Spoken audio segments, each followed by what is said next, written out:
Vous avez tous très certainement au moins vu un magazine People ces derniers jours, que ce soit à la caisse de votre supermarché ou dans la salle d'attente de votre généraliste. Et on le voit tout de suite. Dans notre société actuelle, on prône un idéal de beauté unique. Les femmes doivent être super minces et les hommes hyper musclés. Partant de là, qu'on soit un homme ou une femme, on se trouve toujours trop petit, trop grand, trop maigre, trop gros, trop musclé, pas assez musclé, trop bronzé, pas assez bronzé, bref. Qu'on soit un homme ou une femme, on est tous une grenouille qui se veut faire aussi grosse que le bœuf.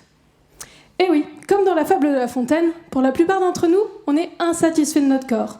On voudrait ressembler à telle ou telle personne.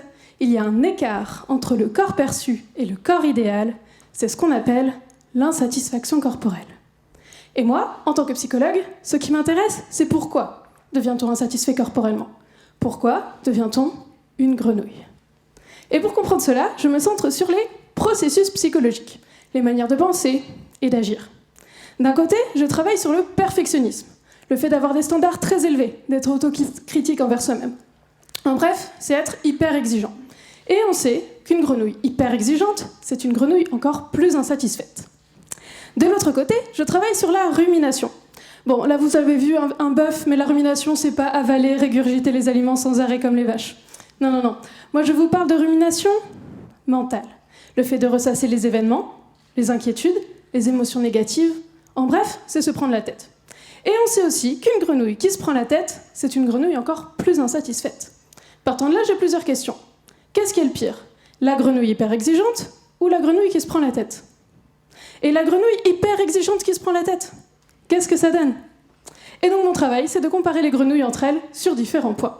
Sur leurs pensées, sur leur comportement et sur leurs émotions. Pour comprendre pourquoi elles sont insatisfaites, pourquoi elles sont devenues insatisfaites et pourquoi elles restent insatisfaites. Et en comprenant cela, on peut mettre en place des interventions, de la prévention, pour éviter aux grenouilles de finir comme dans la fable par exploser à force de vouloir ressembler au bœuf. Bon, vous l'aurez compris, mes patients n'explosent pas littéralement, et heureusement. Mais ils peuvent devenir anorexiques, boulimiques, dépressifs. Et ça peut être évité. Alors finalement, le but de ma thèse, c'est de changer la fable de La Fontaine. Est-ce assez, dites-moi ? N'y suis-je point encore ?